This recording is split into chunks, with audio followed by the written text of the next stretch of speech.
Times Himachal में आपका अभिवादन करते हैं। 4 कोस पर बदले पानी, 8 कोस पर वाणी। इतनी विविधता इस देश में कि जहां 4 कोस पर जाकर के पानी का स्वाद बदल जाता है और 8 कोस पर जाकर के वाणी बदल जाती है, जुबान बदल जाती है, भाषा बदल जाती है, बोलियां बदल जाती हैं। इतनी विविधता में भी इस राष्ट्र की एकजुटता और एकता को देखकर आज भी पूरा विश्व स्तब्ध है। और जब हम हिमाचल प्रदेश की बात करते हैं तो हिमाचल प्रदेश केवल भाषा, केवल पहाड़, केवल नदियां और एक सुंदर और विशाल हिमालय की वजह से नहीं जाना जाता है। ये भूमि संस्कृतियों की है, देव मूल्यों की है, ये भूमि परंपराओं की है, रीति रिवाजों की है। और इन सारी रीति रिवाजों से, इन सारी परंपराओं से हिमाचल समग्र रूप में बनता है। आज इसी विषय को लेकर के अपनी बोलियां, अपनी भाषा, कितना गौरव है हमें और कितनी गौरवशाली है और कितना प्रदेश को इस पे गौरव है, और इन सारी बोलियों को लेकर के हम किस दिशा की ओर बढ़ रहे हैं, इस पे चर्चा होगी, इस पे बात होगी। और आज इन सब पर बात करने के लिए हमारे साथ आप सभी की विशेष मांग पर डॉक्टर कुंवर दिनेश सिंह जी हैं। डॉक्टर कुंवर दिनेश सिंह जी, आपका बहुत बहुत स्वागत है। धन्यवाद। आगे बढ़ने से पहले या इनसे बातचीत करने से पहले एक संक्षिप्त सा परिचय इनका ज़रूर देना चाहेंगे। डॉक्टर दिनेश सिंह जी एक बहुत बड़े शिक्षाविद हैं। अपने यौवन काल से ही लेखन कार्य से जुड़े रहे, अनेकों पुस्तकें लिखी, शोध किए, अनेकों ऐसे लेख हैं जो आज युवाओं की दिशा बदल देते हैं। और लेखन कार्य के साथ साथ एक सामाजिक व्यक्तित्व भी है इनका, समाज के साथ जुड़े हुए भी रहते हैं।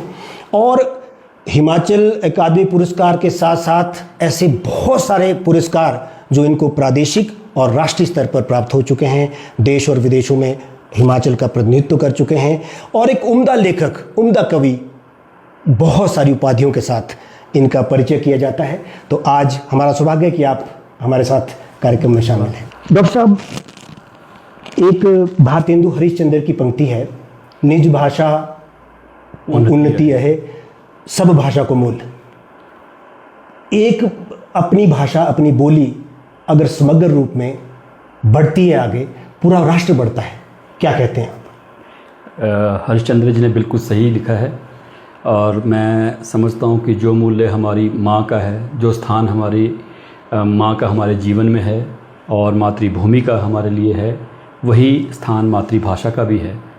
एक रामायण में प्रसंग आता है, जब लंका को जीत लिया श्री राम ने, तो लक्ष्मण उनसे कहने लगे कि भैया, ये लंका मुझे बहुत सुंदर लगती है, बहुत आकर्षक लगती है, तो क्यों ना हम यहीं रह जाएं।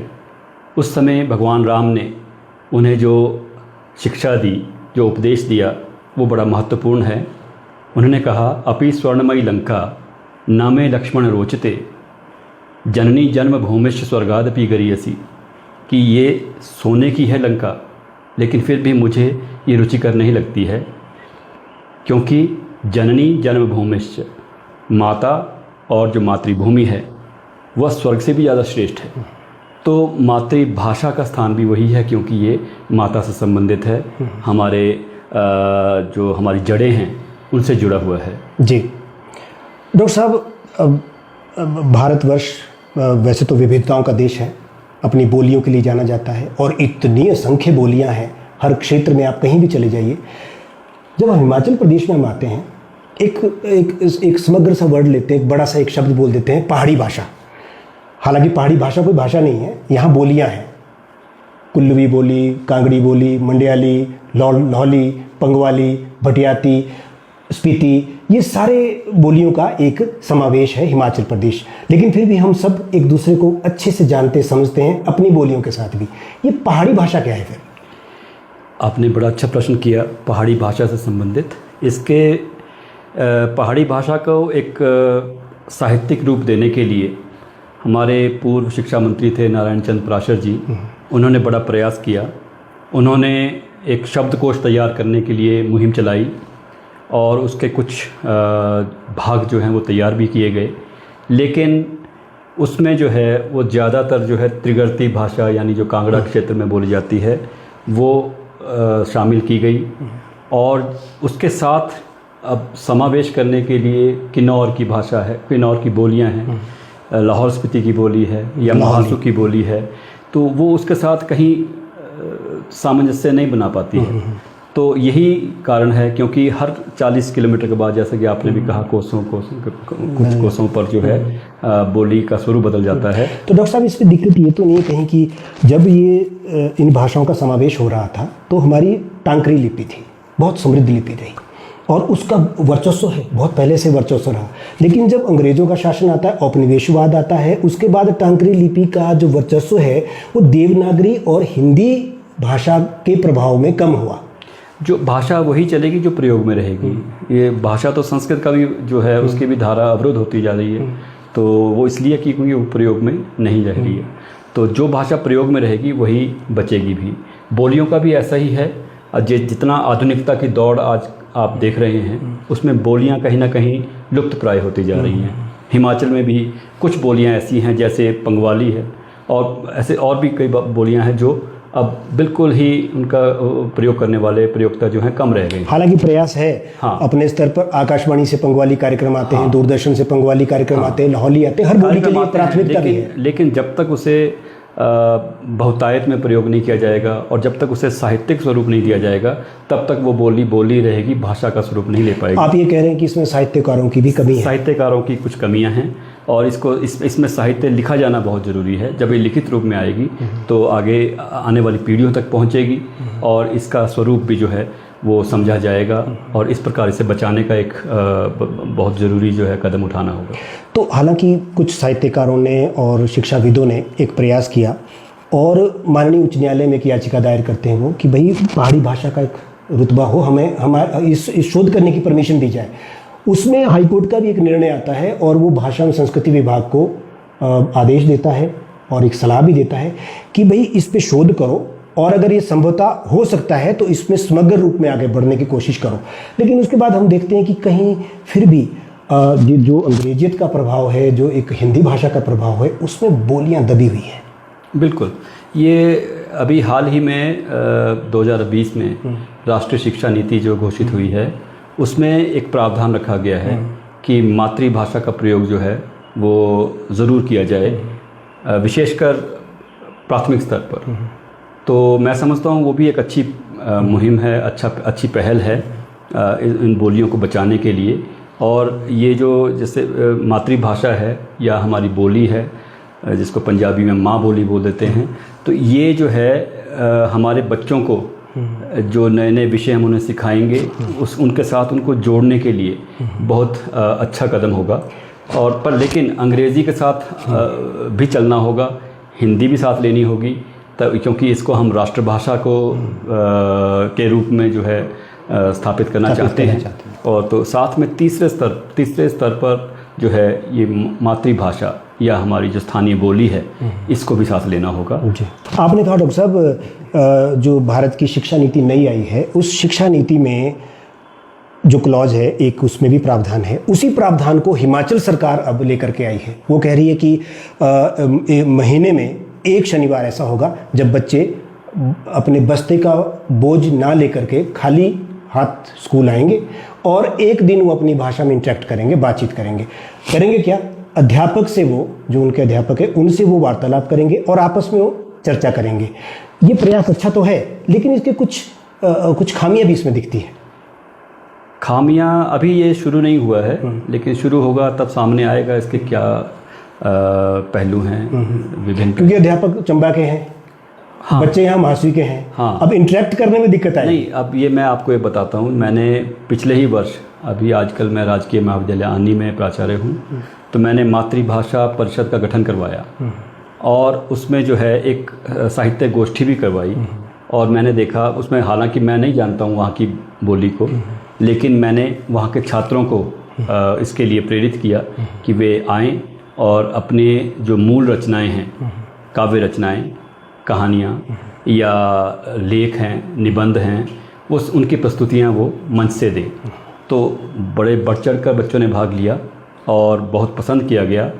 अखबारों में भी बहुत अच्छी इसकी कवरेज आई। तो मैं समझता हूँ कि ये ज़रूरी नहीं है कि हम उस स्थान की बोली को जानें, हम अपनी बोली बोल रहे हैं। वो वहाँ के शिक्षक जो हैं वो कोई चाहे वो एक ही शिक्षक वहाँ लोकल है तो वो उसे प्रेरित कर सकता है। और ये वो इसलिए कि कम से कम वो अपने स्थानीय संस्कृति से, स्थानीय भाषा से जुड़े रहें, उन बोलियों के महत्व को समझें। आज आप अंग्रेज़ी में देखें तो आप बोल लेंगे 79, 89, लेकिन अब इसको हिंदी में बोलना होगा तो हिंदी में भी नहीं बोल पाते बच्चे। तो ये नई पीढ़ी तो बोल ही नहीं पाती। ऐसी समस्या ना रहे तो इसके लिए जो है अपनी बोली में और हिंदी में दोनों में जो है इंटरेक्ट करना ज़रूरी है। इसमें डॉक्टर साहब नई जो जनरेशन आई है, नई जनरेशन को उनके अभिभावक ही नहीं चाहते हैं कि वो अपनी भाषा में बात करे, उसको डांट देते हैं। हाँ, बच्चा गलती से कोई एक बढ़िया शब्द अपनी बोली का अपने माता पिता से सुन के या पड़ोसियों से सुन के बोल भी रहा है। मैंने कुछ स्कूलों में भी देखा कि वहाँ फाइन रखा गया था कि अगर हिंदी में बात की तो। ये अभी भी है, ये जो निजी स्कूलों का में कुछ जगह है, बिल्कुल बच्चे जैसा कहते हैं, पर इसमें शर्म महसूस करवाते हैं उनको। हाँ, जबकि इसी से बच्चे ने उठना है। बिल्कुल, ये गलत है, इसको रोकना होगा और इसमें हिंदी को भी उतना ही बढ़ावा दिया जाए और साथ में मातृभाषा को भी। हमारी बोलियों की तो डॉक्टर साहब आप तो स्थानीय हैं और महाशय को बड़े अच्छे से आत्मसात करते हैं। हमारी बोलियों में कितनी मिठास है। बिल्कुल, एक उदाहरण के लिए अंग्रेजी में बोलते हैं आई मिस यू, अब उसको हिंदी में बोलेंगे मुझे आपकी याद आ रही है। अब जब हम अपनी भाषा में आ जाते हैं ओरे में हम आके बुरा लग जाते हैं, बुरा लग रहा है। अब कितना अपनापन है, बिल्कुल कितना अंदर से एक भाव जागता है। यही विशेषता है स्थानीय बोली की, अपनी मातृभाषा की, कि इसमें आत्मीयता होती है, सहजता होती है। हमारे यहाँ लोक संस्कृति में जो सहज रूप से जो अभिव्यक्ति होती है वो अन्य भाषा में नहीं हो सकती है। अब कोई किसी को चोट लग जाती है तो एकदम से वो अपनी मातृभाषा में कहेगा हाय राम, या कुछ और जो शब्द जो है जो अपनी ओए अम्मा जो अपनी माँ से सीखा है या अपने घर में उस लहजे के साथ बोलेगा। हाँ, वो लहजा उसका पूरा उस समय इंग्लिश का नहीं आया शब्द कोई सामने। तो कहने का अर्थ कि वो आत्मीयता जो लोकल भाषा के साथ जुड़ी हुई है, बहुत उल्लास में और बहुत दुख में, हाँ, अपनी बोली आ जाए। बिल्कुल, ये बहुत ज़्यादा आनंद की अवस्था में और दुख की अवस्था में दोनों में जो है अपनी बोली पहले आ जाती है। अपनी बोलियों के लिए, क्योंकि आप तो डॉक्टर साहब एक बहुत जाने माने लेखक हैं, राष्ट्रीय स्तर के लेखक हैं, अपनी बोलियों के लिए हिमाचल प्रदेश में साहित्यिक प्रयास क्या हो रहे हैं? यहाँ पे बहुभाषी कवि सम्मेलन वगैरह जो है ये आयोजित किए जाते हैं। तो उसमें जो है कभी अपनी बोली में लिखने वाले लोग जो हैं वो आते हैं, अपनी रचनाएं सुनाते हैं। और कुछ लोगों ने तो पुस्तकाकार में भी, चाहे काव्य संग्रह है या कहानी संग्रह है वो या नाटक भी हैं, वो छपवाए हैं, वो उपलब्ध हैं, हमारे भाषा विभाग में भी उपलब्ध हैं और मार्केट में भी होंगे। तो प्रयास तो कर रहे हैं लेकिन वो निजी स्तर पर कर रहे हैं। और कुछ सरकार के तरफ से एक पत्रिका हिम भारती वो प्रकाशित की जाती है, भाषा संस्कृति अकादमी की तरफ से है। तो वो पूरी पहाड़ी भाषा के लिए ही समर्पित है। उसमें विभिन्न बोलियां जो है हिमाचल की वो समाविष्ट हैं और उसमें हर मास जो हैं आप नए नए लेखक और उनकी नई नई रचनाएं पहाड़ी भाषा में जो है देख सकते हैं। हाँ, एक जैसे गिरिराज है, पर अभी कोई एकीकृत भाषा पहाड़ी नहीं बन पाई है। हाँ, ये उत्तराखंड में भी ये प्रश्न है कि वहाँ भी पहाड़ी बोलते हैं, लेकिन वो अलग पहाड़ी, यहाँ का अलग है। तो ये थोड़ा सा ये भेद तो रहेगा। लेकिन अब इसमें जो है एक ही पत्रिका के अंदर जो है विभिन्न स्वरूप इस पहाड़ी के आप देख सकते हैं। डॉक्टर साहब, इसमें जो लेखक हैं, नए लेखक हैं, कम ऊर्जावान दिख रहे हैं, यानी इस तरफ को कम आना हो रहा है उनका, पहाड़ी लेखन की तरफ कम। जैसे इसमें एक गिरिराज साप्ताहिक छपता है। हाँ। अब उसमें गिने चुने ही मिलते हैं हमारे को लेखक। बहुत सारे ऐसे और भी आलेख है, बहुत सारे अखबारों ने शुरू किया, बहुत सारी पत्रिकाएं भी हैं जिनमें आता है, लेकिन वो गिने चुने लेखक है जो इसमें सिद्धस्त है। लेकिन जो लोग नए होते हैं, हमारी तो ये हमेशा से इच्छा रहती है। मैं देख रहा हूँ कि इसमें ये लोक भाषा है, लोक संस्कृति से जुड़ी हुई है। तो ये जैसा कि लोक भाषा या लोक संस्कृति के बारे में कहा जाता है कि ये मौखिक रूप में ज़्यादा प्रचलित रहती है। तो ये आज भी वही मौखिक स्वरूप इसका चल रहा है, लिखित स्वरूप अभी तक नहीं बन पाया है। या चाहे आप सांस्कृतिक मंचन देख लीजिए, हमारी लोक भाषा में लिखी या जो सदियों से चले आ रही नाट्य रूप हैं या काव्य रूप हैं, गीति रूप हैं, उसमें करियाला जैसे हमारे यहाँ स्थानीय क्षेत्र में जो है ये उसका मंचन महासू का एक बड़ा एरिया है, लोक नाट्य मंचन किया जाता है, लेकिन वो यहीं के लोग जो हैं उसको अधिक बेहतर ढंग से समझ सकते हैं, क्योंकि उसमें जो है उसमें एक तो सबसे बड़ी चीज़ है कि वो इम्प्रोवाइज़ कर लेते हैं लोग, कि वो मंच पे जब वो प्रस्तुति दे रहे होते हैं उसी समय जो है वो कुछ नया रच रहे होते हैं, तो और वो अपनी बोली में होता है, ठेठ बोली में होता है, तो वो किसी दूसरे को समझ पाना बहुत मुश्किल होता है। मुझे एक प्रसंग याद आता है जी। एक दक्षिण भारत से कोई अफसर आए थे, वो गेटी में देख रहे थे ये करियाला की प्रस्तुति, और करियाला में जैसा कि आप जानते हैं कि ग्राम्यता का पुट रहता है, रस्टिक होता है, तो उसमें रस्टिक ह्यूमर होता है। तो वो जैसे ही एक कलाकार ने जो है अपनी पार्श्व भाग शरीर का दिखाया और उसके बाद कुछ संवाद इस तरह से बोले कि उन्हें लगा ये अश्लीलता है, और वो उठकर वहाँ से चल दिए। तो वो अश्लीलता नहीं, वो ग्राम्यता कही जा सकती है। तो इसलिए किसी को भी इसको समझने में जो है वो समस्या हो सकती है। तो पर ये लोक संस्कृति की सहजता है, मैं इसको ग्राम्यता भी नहीं मानता। ये लोक संस्कृति का जो है ये अकृत्रिम रूप है, इसमें कुछ भी ऊपर से लिपापोती नहीं होती है, जो सहज भाव आपका आ रहा है वही आप अभिव्यक्त कर देते हैं जी। तो ये लोक भाषा, लोक संस्कृति की पहचान है जी। ये भाषाएं तो फिर भी जुड़ रही हैं, लेकिन जो आदिवासी बोलियां हैं हमारे, जहाँ भी, चाहे वो पंगवाली क्षेत्र है या किन्नौर का या लाहौली क्षेत्र है, जहाँ पे आदिवासी भी हैं, या देश के और भागों में भी, तो इनका तो बिल्कुल अलग भाषा हो जाती है, बिल्कुल डिफरेंट उसमें चलते हैं। बिल्कुल। तो इनको कैसे साथ लेके चलना, क्योंकि ये हमारे प्रदेश का भाग, हमारे देश का भाग है, इनको भी साथ लेके चलना ये चुनौती है। ये सच में चुनौती है, इसीलिए एक स्वरूप नहीं बन पा रहा है पहाड़ी का। आप यहाँ से शिमला के जो दक्षिण की तरफ चले जाएं तो उसमें कांगड़ा तक, चंबा तक लगभग इन बोलियों का स्वरूप एक जैसा ही है, ये आप समझ सकते हैं। इसमें डोगरी का भी प्रभाव है जम्मू का, और क्योंकि यहाँ की माइग्रेशंस हुई हैं, आपस में सेटलमेंट्स हुई हैं। लेकिन अगर शिमला से इस उत्तर की तरफ देखें तो यहाँ की बोलियों का साथ जो है उनको समन्वय बिठाना थोड़ा मुश्किल है। हाँ। नए लेखकों के लिए क्या कहना चाहेंगे, जो नए लेखक हैं उनको अपनी भाषा में, हाँ, बोलियों के लिए और पहाड़ी भाषा के लिए क्या कहना चाहेंगे कि किस तरह से इनको प्रोत्साहित करना? मैं तो ये कहूँगा कि अपनी स्थानीय संस्कृति से, स्थानीय भाषा से जुड़े रहें, और इसमें इसको लिखित रूप भी दें, तो उससे जो है ये बच पाएगी। मौखिक रूप से भी अब लुप्त होती जा रही है कि बोल ही नहीं रहे लोग, तो इसमें या तो हिंदी या अंग्रेज़ी इसका प्रभाव ज़्यादा है। लेकिन अगर आप अपने शब्दों को नहीं समझ पाएंगे तो ये भाषा जो है या ये बोली जो है, मैं ये कहूँगा, ये लुप्त होती जाएगी। तो क्या संदेश रहेगा हमारे दर्शकों के लिए? संदेश यही है कि अपनी भाषा को, अपनी बोली को, अपनी संस्कृति को बिल्कुल वैसा ही सहेज कर रखें जैसा हमारे माता पिता हैं, जैसे हमारी मातृभूमि है।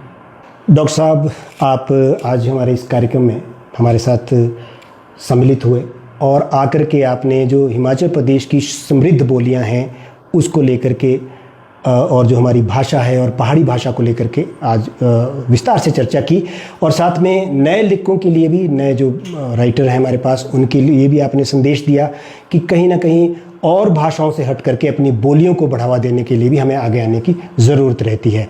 तो आप कार्यक्रम में शामिल हुए, हमारे साथ आपका बहुत बहुत धन्यवाद।